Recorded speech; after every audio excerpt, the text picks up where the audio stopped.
Good morning, everyone. Can you hear me? It doesn't sound like. Good morning, everyone.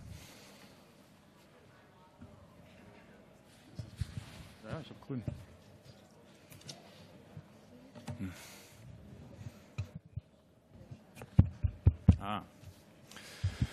Good morning, everyone.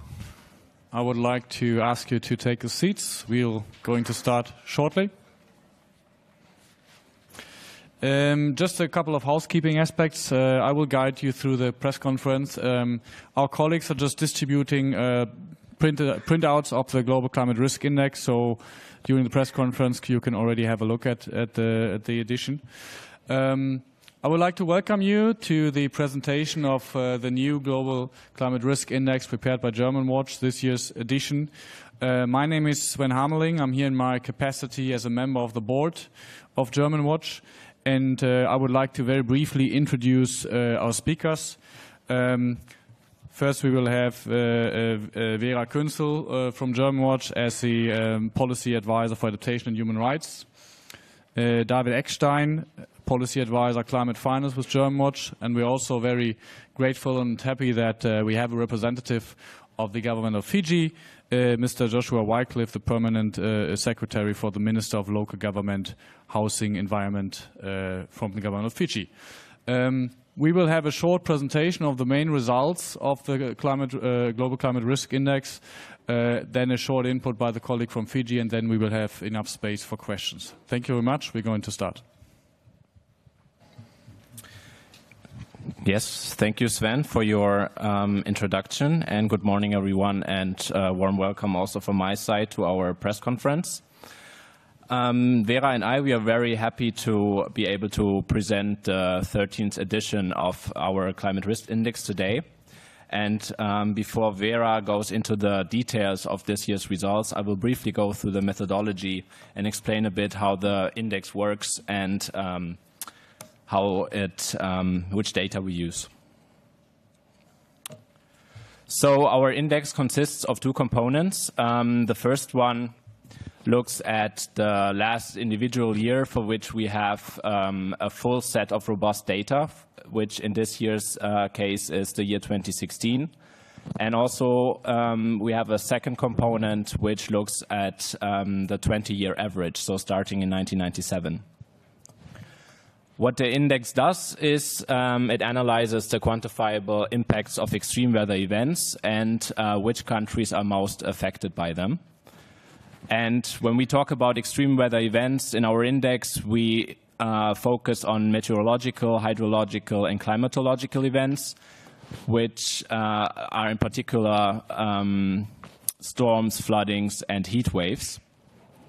And to conduct our analysis, we use 4 indicators, 2 of which are in absolute terms. So you can see them here on the slide, the number of fatalities and also the sum of losses. But we also have 2 indicators which we put into perspective to the size of the country's population and also the size of the country's GDP. The data we use is based on the Munich Re NatCat service, which is one of the most reliable and comprehensive data bases we have, and also the International Monetary Fund, which we use for the socioeconomic data.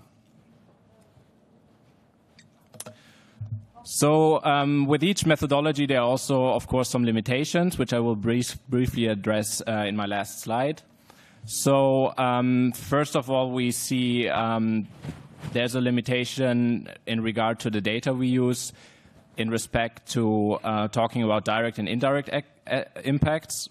So the data we use allows us to reflect on direct impact, so direct fatalities and direct losses associated with extreme weather events. What we cannot do is talk about indirect impacts. And we know for certain types of extreme weather events, for instance, heat waves, that indirect impacts could be much stronger.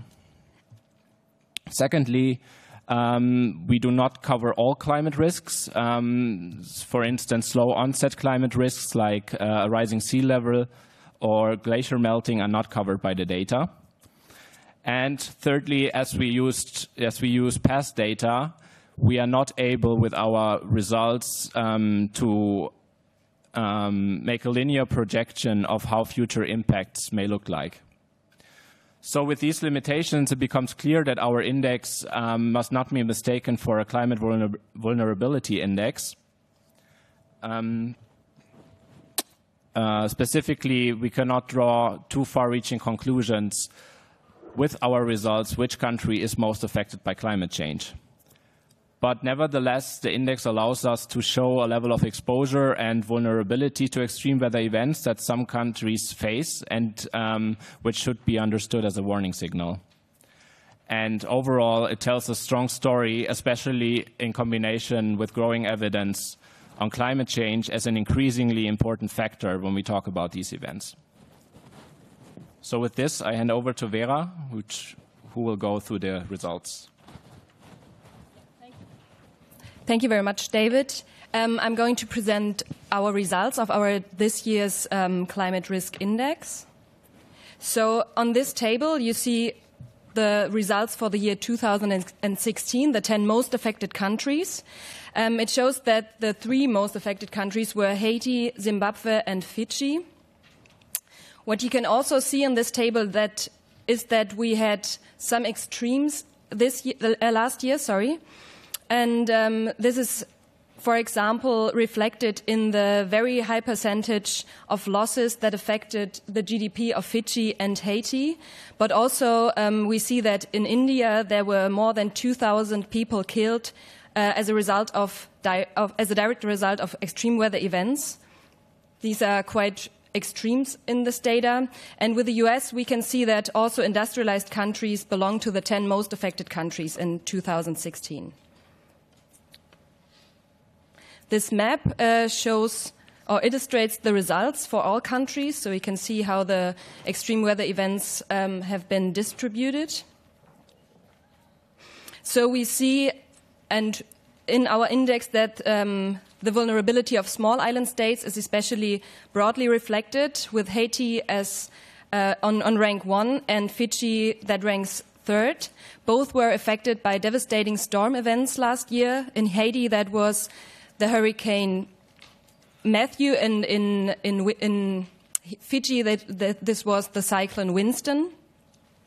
So, but other results were that several countries were impacted by severe droughts, followed by heavy rainfall and floods. This was the case in Zimbabwe, which ranks 2nd, and in India, in Vietnam, and in Bolivia, for example. We also saw that many countries are frequently hit by extreme weather events. The special situation here is that they do not have enough time to recover after an event hit, and they in that case have not fully recovered before the next event strikes. So this is especially a problem for very small countries. And as I already said, we also see that industrialized countries are affected. And that means that they also have to increase their adaptation efforts as well as, of course, their mitigation actions. And this is also in their very own self-interest. This table now shows the results of our long-term index for the time span of from 1997 until 2016. We noticed that there are only slight changes compared to our long-term index last year that we issued last year. We can say that there are generally 2 categories of countries. One category are the countries that are frequently hit by extreme weather events. This is the case for, as I said already, Haiti or also the Philippines. And then we have another category of countries like Myanmar or Honduras, where extraordinary events hit, and they had extremely severe impacts and long-lasting impacts. That was in Honduras, for example, the Hurricane Mitch, 1998, and in Myanmar, the Cyclone Nargis. So, yeah. This shows the map for the time span of 1997 until 2016. Yeah, and we found that especially poorer countries have been affected in our long-term index. So from 1997 until 2016, the majority were developing countries from the low income or lower middle income country group, and only one was in the upper middle income group. More than 520,000 more than 520,000 people died as a direct result of more than 11,000 extreme weather events in that time span. And the losses between 1997 and 2016 amounted to about $3.16 trillion US. Yeah, with this, these are our results. Thank you very much this far for your attention. Oh, sorry. Yeah, thank you very much for these results. I would now like to hand over to our colleague, Mr. Wycliffe, from the government of Fiji, to share some reflections on what conclusions you draw from these scientific findings and what also you experience in your countries. Thank you. Thank you, moderator. A warm Bulavanaka and good morning, guten Tag for all of you. Warm greetings I bring from the shores of Fiji. I was just mentioning it to the leadership of GermanWatch, of the beauty, and I'm sure you're partaking in seeing the natural beauty of Fiji, the pristine waters and the clear white sands of Fiji. And we want to keep Fiji that way, and we want to keep the world that way.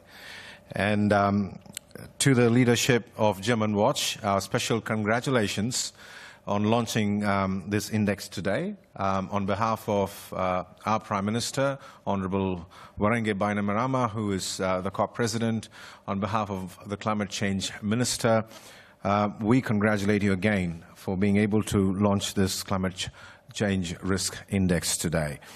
What it means to us and to the rest of the world is immeasurable value, and as a government we want to support, and we would like to take this opportunity to offer a hand of friendship and partnership to work with the government of Fiji on this special occasion.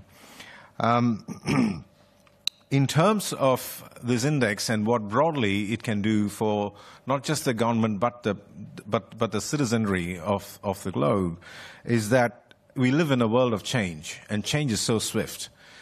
We often come across a factor or an issue that affects our everyday life, and climate change is one of those. And before long, we go into a situation where that change or that impact is no longer just the impact, but there's more and more and more. And it is documents like these that actually provide us with a pathway, with a guideline as to how we intervene. For instance, a risk index like this provides the gap in vulnerability that a government has or the nation has. An index document like this provides the gap in the finances required. And all these things are not just something that sits on a piece of paper, but for economists, for climate change specialists, for environmentalists, it becomes a mandatory document. And that's how Fiji and our region and the COP presidency will look at going forward.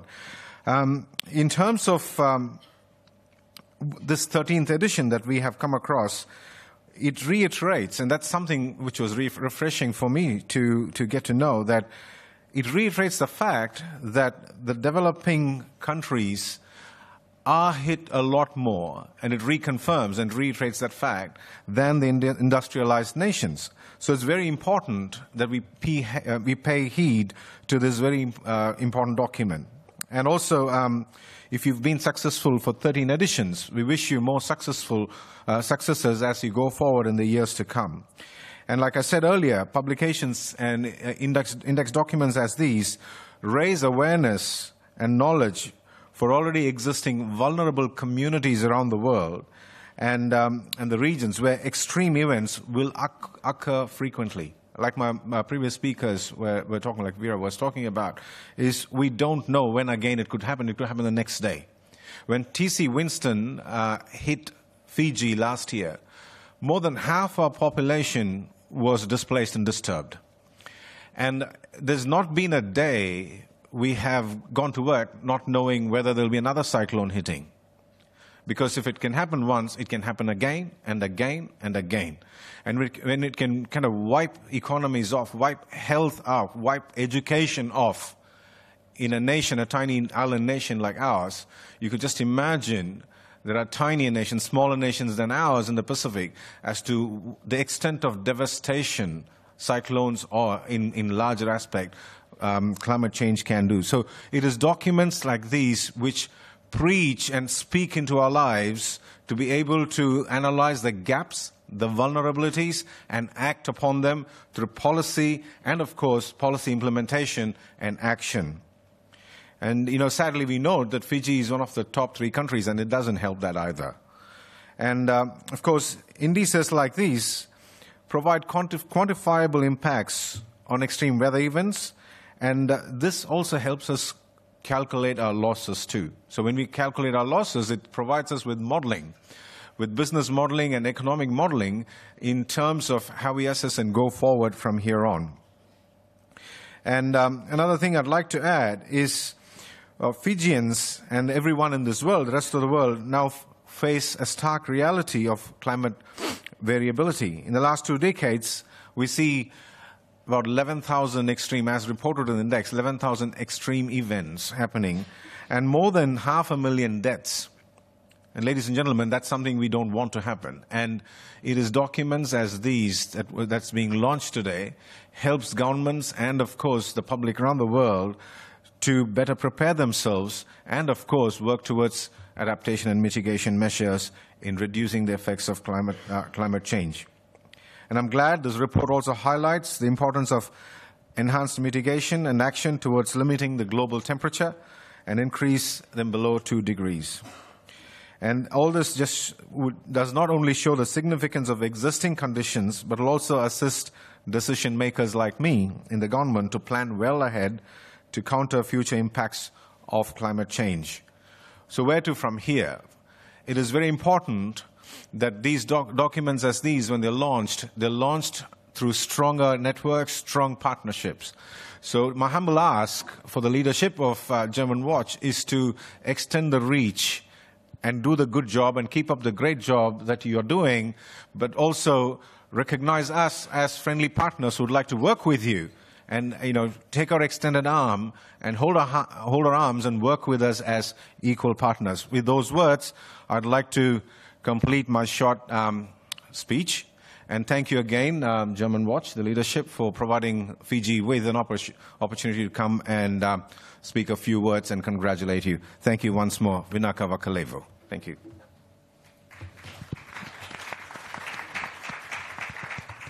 Thank you very much, Mr. Secretary. Now I would like to hand over to you. I will take a first round of questions. Please be short. Please introduce yourself.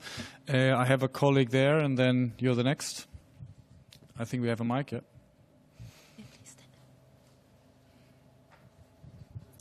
Good morning, Emilio Godoy, journalist from Mexico. I've got a couple of questions.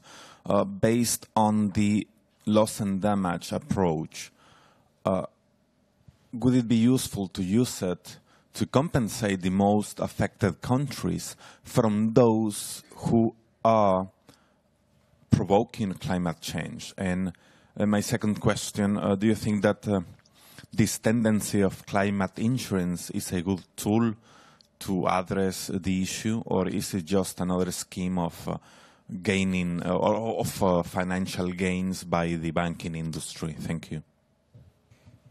Thank you. We'll take another one. Let's try it this way. Christoph Ahrens, Catholic News Agency here in Bonn, Germany. I have a question concerning the figures concerning Germany. It's an average of 470 fatalities per year, and I would like to doubt that. I don't know, I didn't read anything about that. So maybe you can explain the figure. Thank you. Who starts?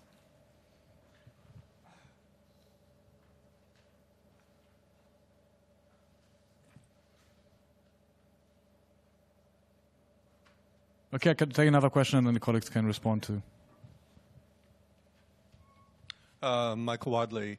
Joshua, it would seem like you could also benefit for having a report which singles out who is causing the most suffering, who per capita is causing, so that when we address our efforts at mitigation, we can sort of zero in efficiently on cause.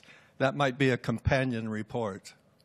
And do you know, GermanWatch, of such a report? Thank you. So, David, you start. Or?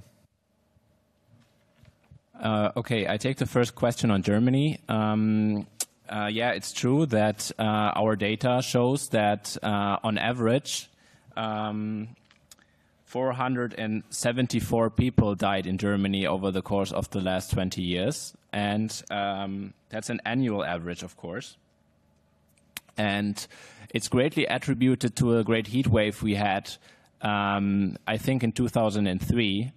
And that is the major cause for these high numbers for Germany. Not only for Germany, actually, but for many countries in Europe.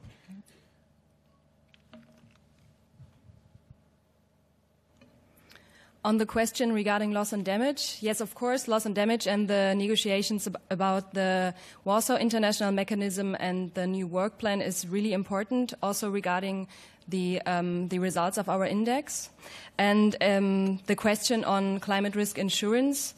Climate risk insurance is a very important tool, but it has to be implemented as part of a whole and comprehensive climate risk management. So it is one tool that can, that have distinguished functions.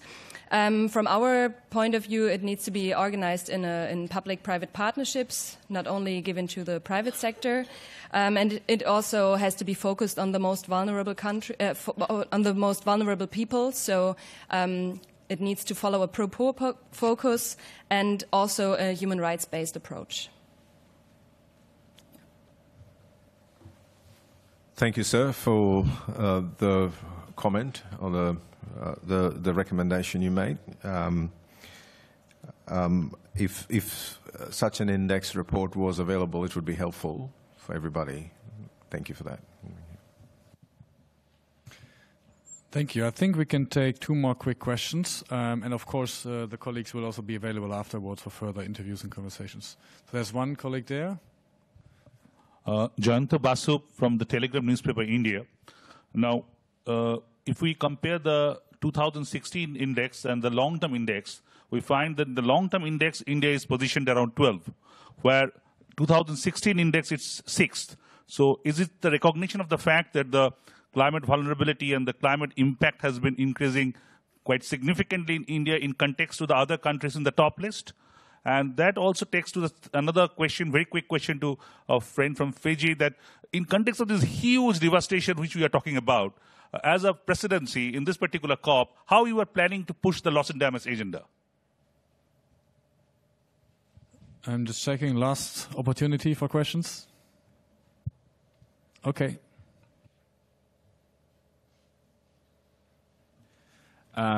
Yes, thank you very much for your question regarding India. Yes, indeed, we can see that India ranks quite high in the long-term index. And it's also one of the countries that Vera mentioned in her presentation, which is frequently affected by extreme weather events. So it frequently ranks also in the yearly index among the top 10 countries. I would say that the entire region where India is located of South Asia is very, very prone to extreme weather events. So, yeah. So I would say, yes, indeed, you can say that with increasing extreme weather events, also the vulnerability of India towards these events is increasing, yes. Thank you to my friend from Bharat. If I can just add to what was just now said, the figure that you see, 6 or 12, and I'm speaking for myself, if I saw Fiji there, this is what I would ask myself. Is a relative figure. So today I could be sitting on 12, tomorrow I could go down 14, or I could go down to 6. And the reason could also additionally, on top of what has already been said, is it's relative to the other countries and the disasters they faced in that particular year. So yes, extreme weather conditions, weather occurrences and events in a year would, of course, determine, but it is also in the broader context of what the other countries have faced in that year. So by choosing 1 year's data, I wouldn't be able to, and especially if the difference is 12 to 6, it's a huge gap. I wouldn't be able to, I mean, I think normally you wouldn't be able to pass a judgment saying there was so much of a disaster alone, putting that to, from 12 to 6, but it's relative to the other countries too. And in terms of the other question that you asked about Fiji's position, unfortunately, I'm not able to answer because we are the presidency. We maintain neutrality, so we are unable to answer that at this stage because we hold a neutral position when it comes to that. Thank you.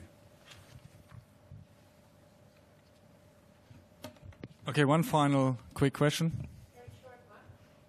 Is the database on which you base your report publicly available? No, the database is not publicly available. The data we have from the International Monetary Fund is available to everyone, but the data we get from Munich Re is data that is not available publicly. Good. Unfortunately, the time is up, and we're very strict on the press conference times. The colleagues here will be available afterwards for interviews and further conversations. So thank you very much for your attention, and have a good read of the document and the numbers. And yeah, we're looking forward to welcome you at other opportunities. Thank you very much.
And so welcome in Germany.